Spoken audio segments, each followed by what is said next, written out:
Sabotaje, intimidación y coerción. Tres palabras que describen la relación de Rusia con sus vecinos. Mientras Ucrania sigue siendo el enfoque principal de la OTAN, la región del Báltico se está convirtiendo ahora en un segundo punto crítico. La entrada de Finlandia y Suecia en la OTAN ha fortalecido la alianza, pero también ha alimentado las contramedidas rusas. Documentos filtrados del Ministerio de Defensa ruso sugieren planes para cambiar las cartas náuticas y redefinir las fronteras de Rusia en el Golfo de Finlandia y cerca de Kaliningrado.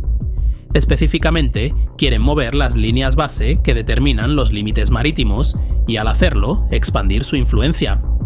Los rusos insisten en que el documento filtrado no tiene motivaciones políticas y que simplemente están siguiendo la ley internacional. Pero los funcionarios de la OTAN no se lo creen. Y es que verás, bajo las olas tranquilas hay un conflicto híbrido en curso. La mayor parte de esto está oculto al público. Ocasionalmente, fragmentos de esta guerra oculta emergen a la superficie. Piensa en gasoductos explotando, cables submarinos apagándose, y ahora fronteras marítimas redibujadas. Es una guerra librada por todas las naciones, pero reconocida por ninguna. Y así, mientras la mar amaina, las ambiciones arrecian y se embravan. Soy Rafael González y te doy la bienvenida a Historia Geopolítica. El vídeo de hoy está patrocinado por Saily y gracias a esto voy a compartir contigo una anécdota personal. Uno de los viajes que más me ha marcado ha sido Vietnam, ya que fue un destino maravilloso. Lo que no fue tan maravilloso fue desembarcar del avión y darme cuenta de que había perdido el papel con mi visado online. Afortunadamente lo tenía en mi email, pero para descargarlo tuve que usar el roaming del móvil. Luego, al salir del aeropuerto, me di cuenta de que también había perdido el papel con la reserva del hotel. El caso es que tuve que volver a activar el roaming para descargar la reserva y ver el nombre y dirección del hotel y negociar el precio del viaje. Como os podéis imaginar, la factura que me llegó por estos datos de roaming no fue barata. Hubiera sido más barato usar Saily, el patrocinador de hoy. Y es que con Saily te puedes configurar una larga lista de eSIMs para poder usar con tu móvil allí donde vayas. Saily abarca más de 160 países. ¿Quieres ir a Lesoto o a Kazajistán? Con Saily puedes. Vamos, que Corea del Norte es de los pocos países que faltan. El caso es que con un clic descargas Saily, eliges el plan que te interesa y te instalas la eSIM. Y a precios más que razonables, podrás asegurarte la conectividad donde quiera que vayas, sin roaming, por adelantado y sin preocupaciones. Tienen tarifas globales y regionales con varios planes de datos. Funciona en Android y iOS. Y además, si tienes cualquier problema de compatibilidad, su equipo de atención al cliente está disponible 24/7 y te reembolsan el dinero. En definitiva, tendrás la conectividad necesaria para resolver cualquier imprevisto de esos que se solucionan rápido con internet, pero que sin datos se convierten en un drama. Te lo digo yo, que lo he vivido. Y todo ello sin tener que cambiar la SIM de tu móvil. Así que no te lo pienses. Si vas a viajar, descarga Saily con el enlace en la descripción o el QR en pantalla y usa mi código para obtener un 15% de descuento. Gracias a Saily por patrocinar el vídeo de hoy que me ha permitido compartir esta experiencia personal.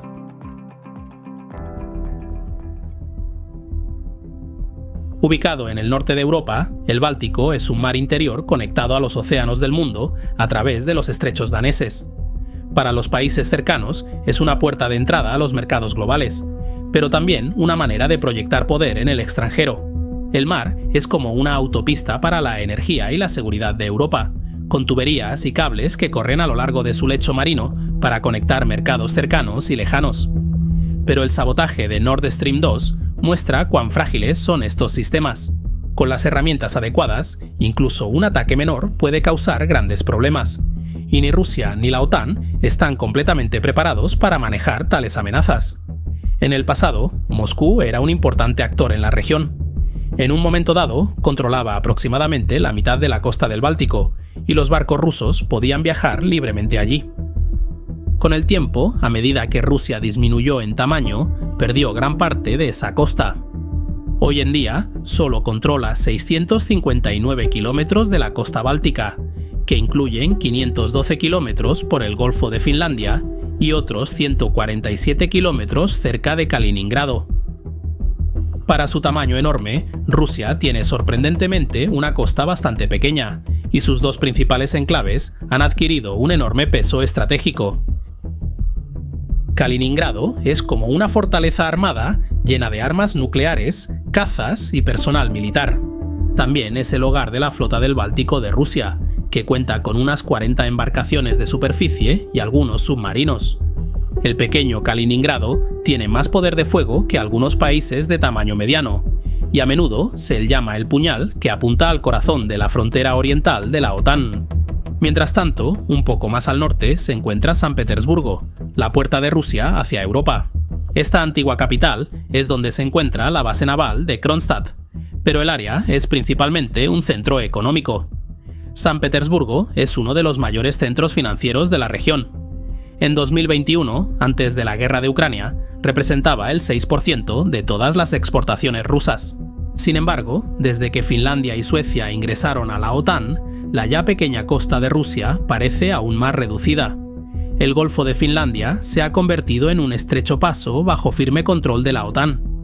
Esto representa una amenaza importante para Moscú como nunca antes. Estonia y Finlandia tienen una defensa costera de misiles integrada, y con las fuerzas aéreas y navales de la OTAN cerca, cualquier barco ruso que intente pasar por el Golfo de Finlandia enfrentaría fuertes ataques y probablemente quedaría atrapado en un bloqueo naval. Esto significa que en una situación de conflicto, Kaliningrado quedaría completamente aislado del territorio continental ruso y el comercio ruso sufriría enormemente. Dicho esto, los rusos tienen un plan al que recurrir. Para empezar, Kaliningrado no está tan aislado como podría parecer. Lo único que lo separa del resto de Rusia es el corredor de Suwalki de 100 kilómetros de ancho, llamado el talón de Aquiles de la OTAN. En tiempos de guerra, Rusia podría intentar avanzar a través de la sección lituana, plana y poco poblada. Tomar el corredor de Suwalki aislaría a los estados bálticos del apoyo terrestre de la OTAN y, con su ocupación, Rusia podría conectar Kaliningrado con refuerzos desde San Petersburgo y romper cualquier bloqueo. Ese parece un plan razonable, pero la guerra en Ucrania muestra que los planes no siempre sobreviven al primer contacto. Lo que es seguro es que la posición de Rusia en el mar Báltico está en su punto más débil de la historia. La OTAN ha crecido en tamaño, profundidad y alcance, todo mientras disminuye la influencia rusa. Ahora, algunos oficiales en el Kremlin han tenido suficiente, y la única manera de ganar este juego de ajedrez es derribando el tablero.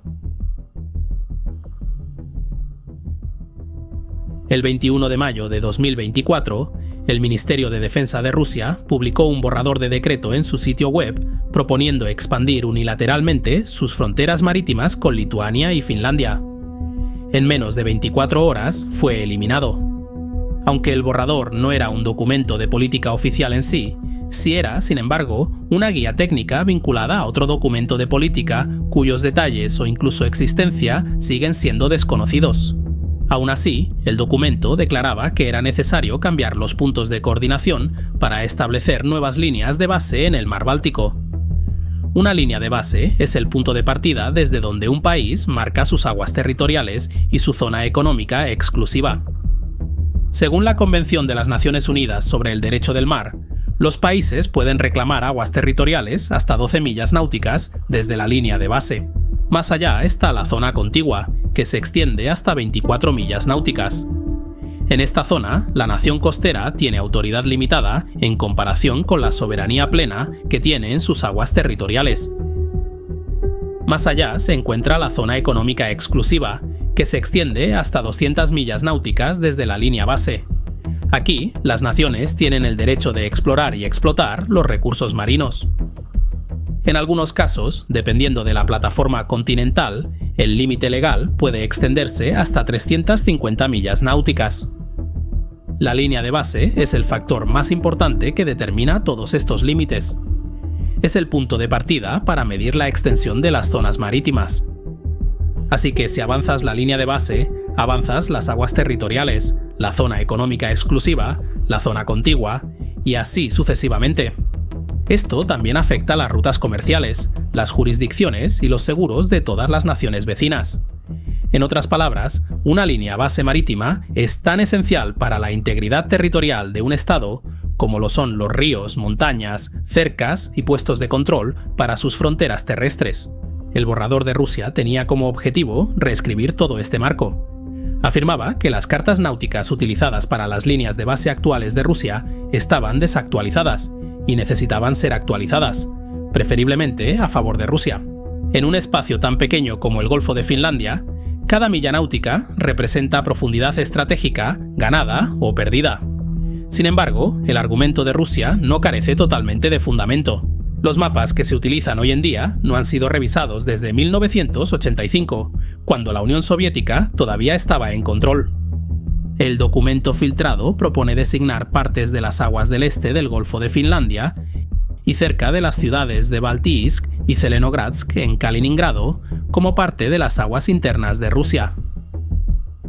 Para hacer esto cerca de Kaliningrado, Rusia tendría que cambiar las líneas de base en el cordón de Kuronia, el cabo Tarán y el cordón de Vístula. Mientras tanto, en el Golfo de Finlandia necesitaría ajustar las coordenadas de las islas de Somers, Goglan, Seskar, Malivesotski, Moshny, Bolshoi Tuters y Mali Tuters. También tendría que cambiar las coordenadas cerca del cabo de entrada norte del río Narva. Estos cambios permitirían a Rusia reclamar más aguas circundantes como su mar territorial, desplazando su frontera marítima y perturbando la continuidad de la OTAN. Sin embargo, en 24 horas, el documento filtrado fue eliminado y Moscú negó tener planes para cambiar las líneas de base en el Báltico. En otro tiempo y lugar, esto podría haberse llamado un error inofensivo. Pero solo 2 días después, guardias fronterizos rusos retiraron boyas de navegación del lado estonio del río Narva, que separa a las dos naciones. De las 50 boyas colocadas recientemente, 24 desaparecieron durante la noche. Este movimiento fue particularmente alarmante porque las boyas, que normalmente son colocadas conjuntamente por Estonia y Rusia, son esenciales para la navegación segura en el río Narva. Cuando Estonia pidió una explicación, los funcionarios rusos dieron una respuesta vaga, declarando que las fronteras deben cumplir con las leyes internacionales y que la eliminación de las boyas era simplemente un asunto técnico. En realidad, sin embargo, el incidente demostró intención de actuar según un documento supuestamente filtrado por error, e intención de desafiar a la OTAN a pesar del debilitamiento militar de Rusia. Así que, en efecto, fue el primer disparo de apertura en el espacio de batalla del Báltico. Las acciones de Rusia en el mar Báltico pueden parecer imprudentes y agresivas, pero el objetivo es socavar la capacidad de la OTAN, no conquistar. Una guerra directa con la OTAN sería desastrosa para Rusia. Por lo tanto, la estrategia no es crear un nuevo frente en la región del Báltico, sino desestabilizar el actual en Ucrania. Estonia, Lituania, Letonia, Polonia, Finlandia, Dinamarca y Suecia están entre los apoyos más fuertes de Ucrania.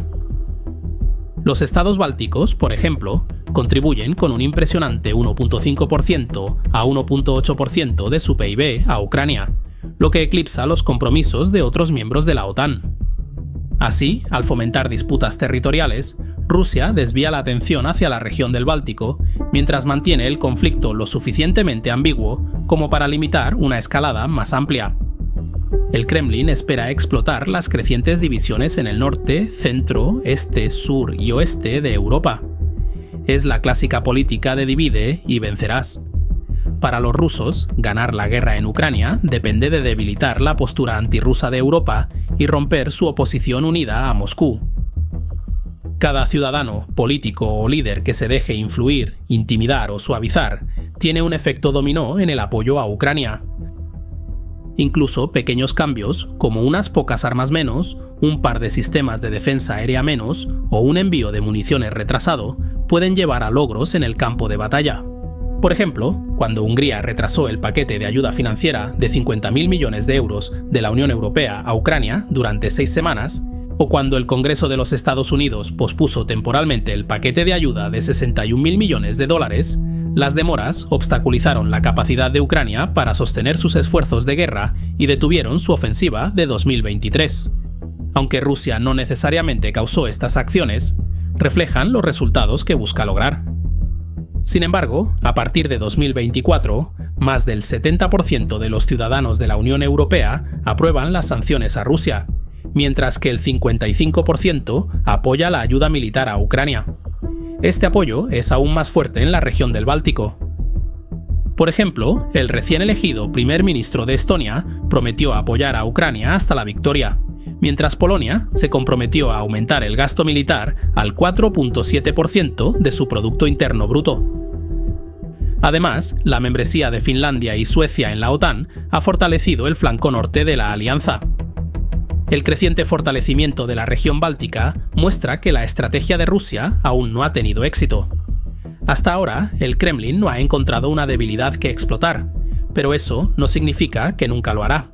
Redibujar fronteras o amenazar con hacerlo es una parte crucial de la guerra híbrida de Rusia contra la OTAN. Si los aliados bálticos ceden, pronto descubrirán que Rusia no solo redibuja mapas, sino que también reescribe las reglas.